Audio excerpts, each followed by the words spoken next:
Warning: the views and beliefs in the following program does not reflect the views of Boom Broadcasting. We give full creative control to our creators and do not believe in cancel culture. Viewer discretion is advised. Hey there, guys. I'm Michael Davis. I'm obviously behind the mic today. And if you're familiar with some of my other content, this isn't about sports. This isn't about wrestling. This is about life.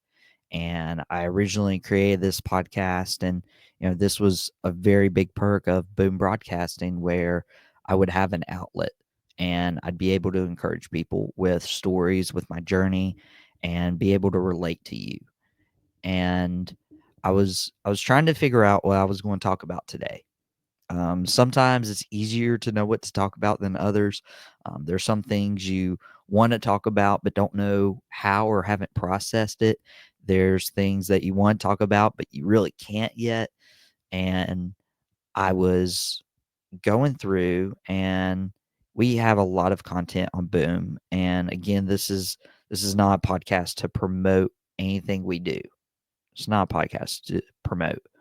Um, what it is it's something that people can talk about their passions and people can find community.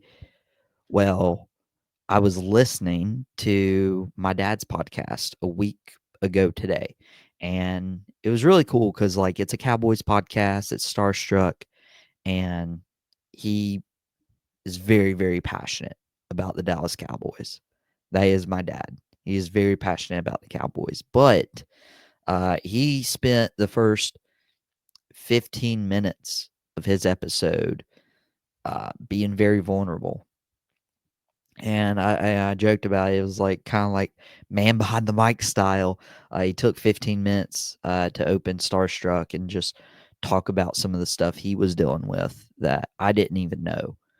And it was really cool to see my dad open up. And that was really cool. So if you guys haven't checked that out, that'd be a really good episode to watch. At least the first 15 minutes, even if you're not a Cowboys fan. So he mentioned something, on that episode, and it really jogged the memory from a while back. 3 years ago, around Christmas time, we lost my great uncle.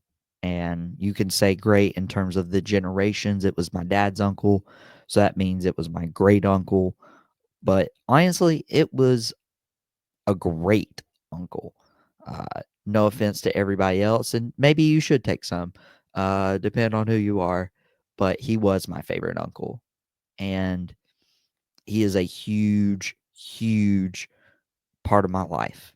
And unfortunately, we lost him 3 years ago. My dad brought it up on Starstruck last week, and I really wanted to come on here today and share a little bit about him and hopefully relate to some of you, because we've all lost a loved one, and unfortunately, there's a good chunk of us who have lost a loved one around this time frame of Thanksgiving, Christmas, New Year's, and in a time where the entire world, society is celebrating. They're celebrating, oh, it's Christmas. You're putting your Christmas tree up before Thanksgiving, which is wrong, by the way. If you put your Christmas tree up before Thanksgiving was over, you're wrong. Just saying. Kidding. Kind of. I gotta keep some of this light. If you guys know me and my humor, I need to throw in a joke here or two. But that wasn't a joke. Don't put your Christmas tree up before Thanksgiving. But now you can't because it's after Thanksgiving. Um, but you have all these holidays of Thanksgiving, of Christmas, of New Year's, and you're hearing all the Christmas songs, you're seeing all the lights, you're seeing the Christmas trees, and let's be honest, it's getting darker earlier now, which can mess with somebody's mental psyche, if you will. And it's tough. But it's even tougher if you relate this time of year to loss, whether it's, you know, people have lost a loved one. People have lost their jobs around this time of year. and it can really be a bummer. It can really be a bummer. It can really, dampen your mood. And it's not fun because everybody else around you is celebrating and thriving and being in the merry holiday spirit, and you're just not. Um, and this time of year, it stinks for some people. Now, with my uncle a few years ago, now to explain this uncle, he is my wall screensaver. He has been for over 3 years now.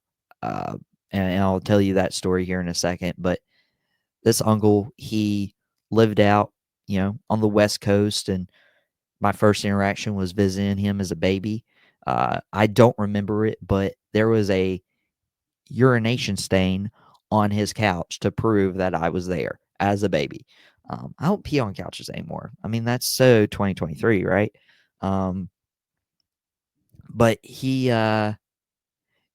always loved bringing that up. But he lived on the West Coast for a good part of my life, and then when I was younger, I want to say I want to say I was still in elementary school when he moved back here locally, and I would visit his house a couple times, and we'd hang out with him. But he'd also have WWE fans will know this, the WWE 24/7 channel. Before there was the WWE Network, they had a studio WWE 24/7 that only I could get at my uncle's. So where my attention was drawn to when I was there. But when he moved back here when I was younger, it really helped us bond. So a little bit about my dad's side.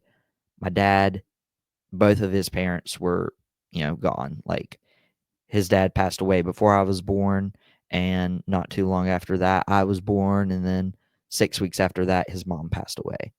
Uh, so I don't have any recollection of my dad's parents. My dad's sister, has moved around and, hasn't been super local. I still love her. It's just I don't get to see her that often. Um, my mom's side, I mean, my step granddad passed away when I was really young. So I have very, very vague memories of him. My grandfather on my mom's side passed away, when I was older, but he wasn't really around. And then my grandmother on my mom's side is still living, thankfully. That is awesome. So that's part of it.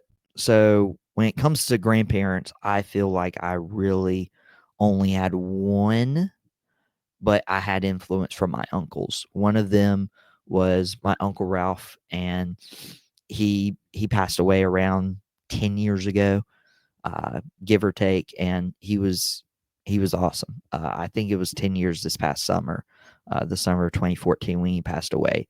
But whenever I needed to be watched and my brother needed to be watched, it was either to my grandmother's or it was to my Uncle Ralph's.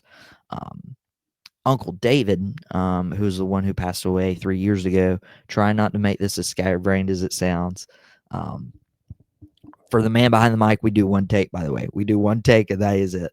I don't feel like chopping it up. I want you guys to feel as genuine and authentic of an experience as possible with this podcast, because this is life. This is like you're having a conversation with me, or I'm having a conversation with myself, and I can finally record it and not look crazy. But my Uncle David was the fun uncle. I mean, we did all the things together. We went to Wilk Central high school football games. Uh, he came to a couple of my games where I was in a sling with a collarbone injury handing out water. We would go to these restaurants. We would go visit him in his house. We would just do the wildest, weirdest stuff. One of my favorite memories with my uncle, especially younger, is I wanted to go to the Wilkes Central game. It was a road game, and I want to say it was High Brighton.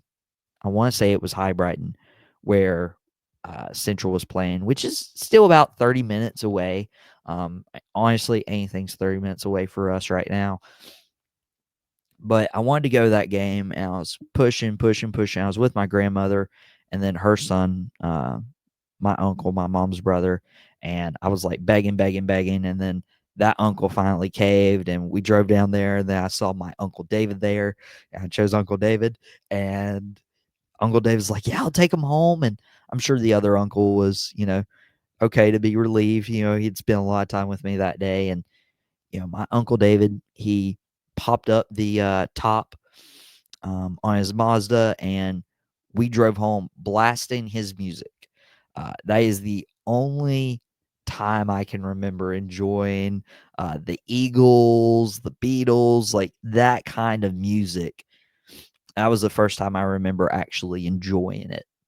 And we had an absolute blast. I mean, we're blasting music. He's not really singing. I don't know the words. I'm not singing. But with the top down, with the music blaring, we're still having conversation. I thought that was just so magical that we could just have that neat, nice blend of all three. The top down, music blaring, good conversation. And I remember him dropping me off at my grandmother's that night, and it was like, wow, I just had one of the best nights of my life. It was awesome.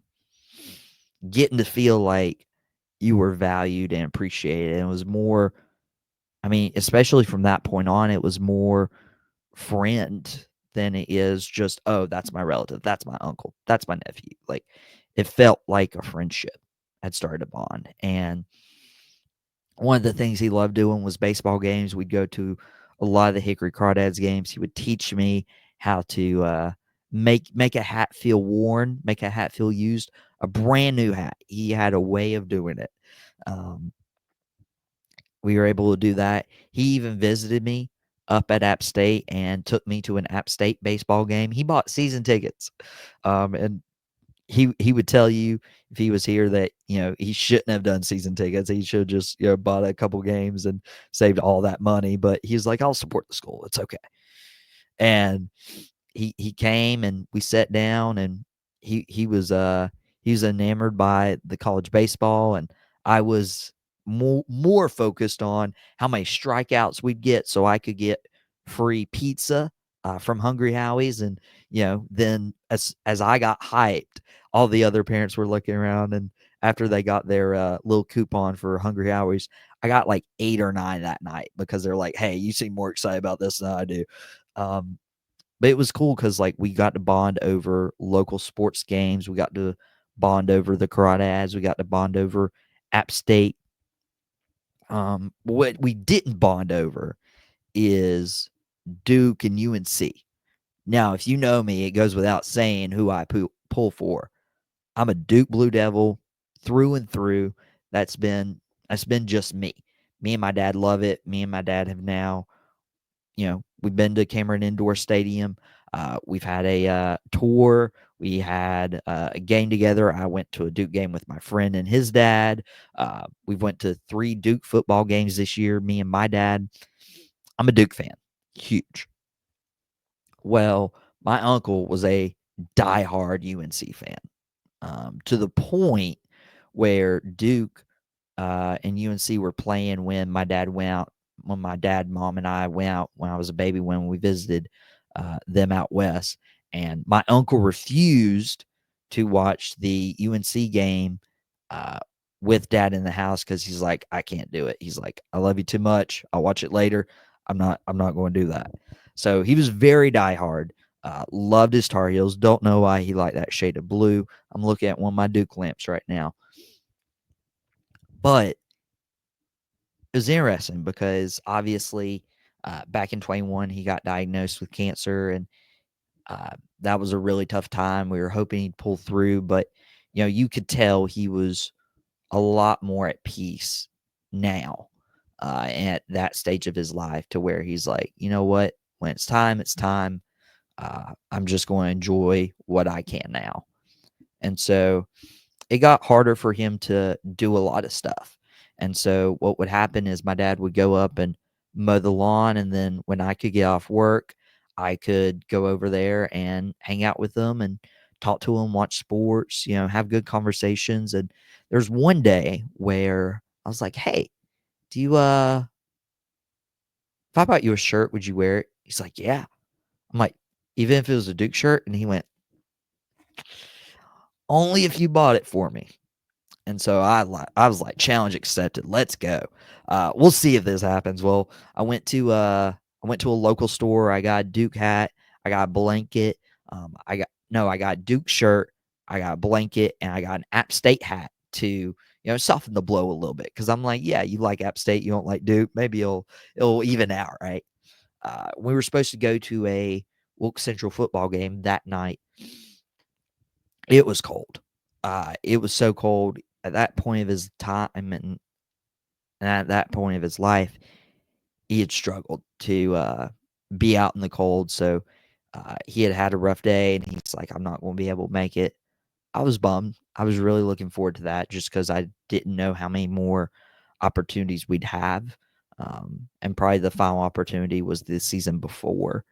But what we were able to do is, we grabbed all that stuff, and, we went up and visited him the next day. And he, uh, he looked, and I was like, "I got you a shirt." And he stood up.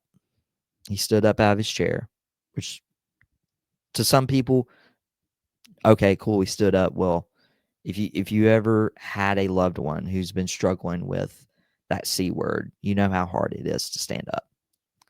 He stood up without hesitation. He put the Duke shirt on, and we took a picture. And his dog Max was looking back in the picture. He's looking back, and I'll put it on the thumbnail if you guys want to see it. And his dog's like, "Really? This looks weird." But I had the biggest smile on my face, and me and him were wearing Duke shirts, a sight I never thought I'd see. My dad never thought he'd see, like, he was diehard through and through. That'd be like me putting on like an NFC East rivals gear. Like, that just doesn't happen. Well, we sit down, we're talking, we're looking for sports, and he found the Duke UNC football game on, and UNC creamed Duke that year, and it was basically like, "Hey, maybe this is my good luck charm." But he kept the shirt. It was really weird to see him in a Duke shirt, but it's my favorite picture. Still my lock screen to this day, and that was just a moment. And you cling to all these good moments. You do. Um, I mean, one of them I was too young to remember. It was only recounted in stories, but the more and more stories I have of them are so positive. And I can't think of one negative, which I can't say about a lot of people. I mean, I just don't have a negative story. I wish I did to show you that he was human, but I can't. Well, time went through. And he ended up me and my family had went on a small mini vacation over a weekend in Georgia, and we were coming back, and we were excited because we're like, "Hey, we get to go see our Uncle David." And then we're like 10-15 minutes out from his house, and we get a call that the ambulance was there, and they were taken to the hospital. And they were really concerned about would he come home. And then there were a couple days where it felt a little more promising that he would come home. And then it turned into not, which turned into Christmas Day.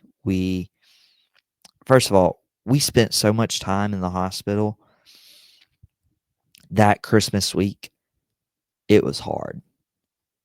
Um, and to think that is the reality of so many people, because sickness and death doesn't, it's not considered the holiday season. But we spent so much time in that hospital, just sitting in the waiting room.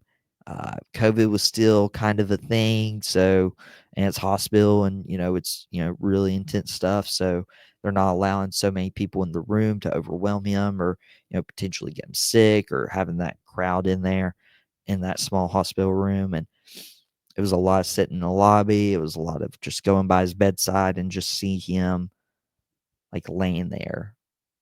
weak, not himself. Um, he's starting to lose weight in his face, and he's starting to lose color, and you can tell it's coming. But that was Christmas Eve, and you wake up Christmas Day, and you went to bed Christmas Eve. I remember just this magical feeling, waiting for Santa to bring you presents, waiting to see what your parents got you, to huddle around the Christmas tree, to go out and see your other family. Like, such a magical feeling, and Christmas did not feel like that a few years ago. It was definitely my least favorite Christmas, because as soon as we opened up presents, Dad was at the hospital, and I wanted to go to the hospital. Um, it was tough. And then it was a couple days later that he had passed away while we were there, and his one wish was he didn't want to die alone.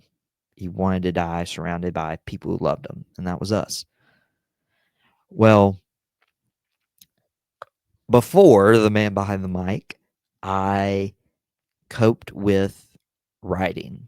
Like, I would write to just get feelings out, to make sure they're not just stuck in, and to where I didn't have to call somebody and cry, which I did a couple times. I cried to my best friend, um, while that was going on, and he came up too, and was very supportive. Love that friend. Thank you, Caleb. But I wrote something in my notes section, and I couldn't find the words, and I felt like everybody else was robbed. I really did. I felt like everybody else was robbed, because there's people who knew me but didn't know my uncle, and they didn't get to meet him or experience him, or like, and that opportunity was gone. And I felt sorry for everybody else. So I write this thing in my notes section, and I don't think anything of it. I posted on Instagram, where I don't really have family on there, and I blocked the comments to where nobody could comment, and I just posted it like at 2 o'clock in the morning and just let it go.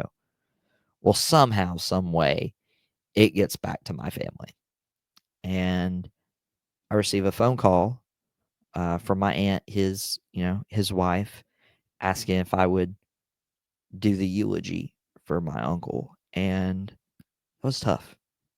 It was really tough. Obviously, I'm not going to say no. Obviously, I guess I had already wrote something, and she's like, "That would be perfect if you could read that as a eulogy." And I just remember that day of, like, going to the church, and you know standing there, and what I had done is, he had worn a Duke shirt for me, so I'd went to the store the day before and hid a UNC hat and a UNC shirt, and I was, bundled up, and I had the jacket zipped up all the way up here, and yes, this is a highlighter. Um, and I was like, and Dad's like, "Aren't you hot?" I'm like, "No." And then once I got up there, I unveiled the UNC shirt and put the hat on, and read the thing I wrote as the eulogy. If you've never delivered a eulogy for a loved one, it is tough, but it's therapeutic. And my best friend gave me the greatest advice. He's like, "Don't go in there numb. Just do it. Like, let yourself feel every emotion, because he deserved that." In which I 100% agree. And that was the greatest advice. If you ever have to do that, I would say, do not go up there as numb. Don't go up there as, you know, just trying to block it out and be tough and get through. Let yourself feel those emotions, because that's therapeutic. Some people need to see that. But more importantly, like, that person's worthy of that emotion, and it helps you really process and come to terms, because it is so hard to process somebody's death, in the span of them passing away and the funeral. Like, it's so hard. There's so much. The day seems so much longer when that happens. But I did the eulogy, and it's tough. And it was tough. It could have been tough any day of the year. That is something I didn't want to do in terms of saying goodbye or see you later, because it's a see you later. That's something I don't want to do. But the reality is, some people, that is their reality for this holiday season. For some people, that is the reality.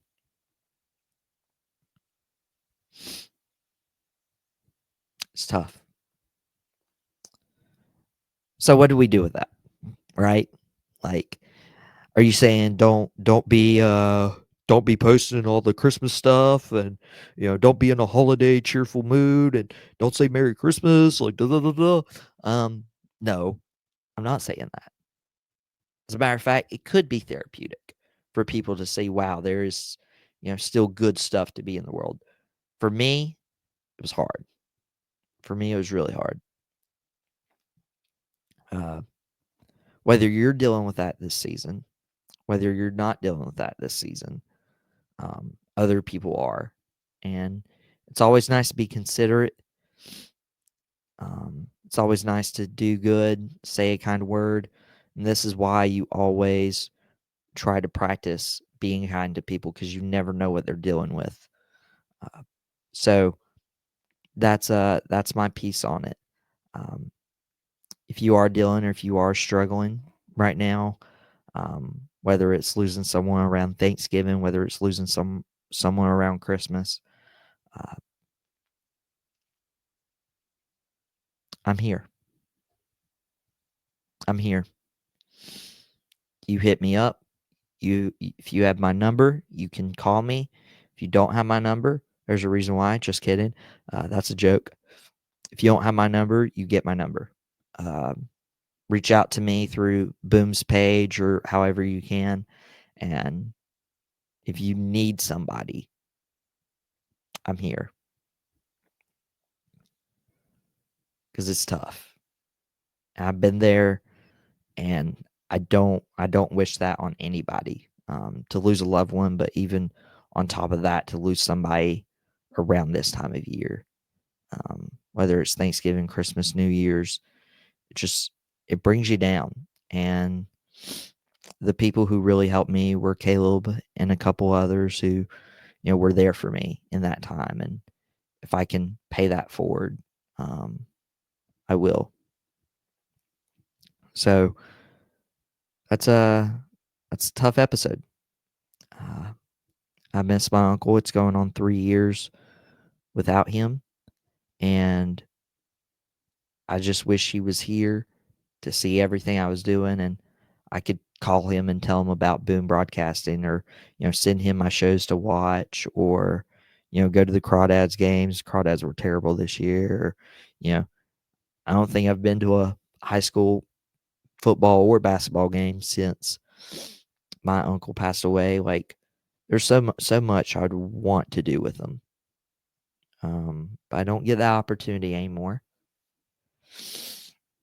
And so what I would encourage you guys to do is hug your loved ones a little tighter, spend time with them. Find something you enjoy doing. For me and my uncle, it was sports.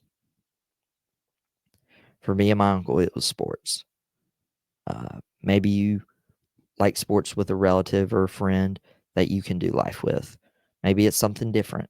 Whatever that is, maximize your time with that person.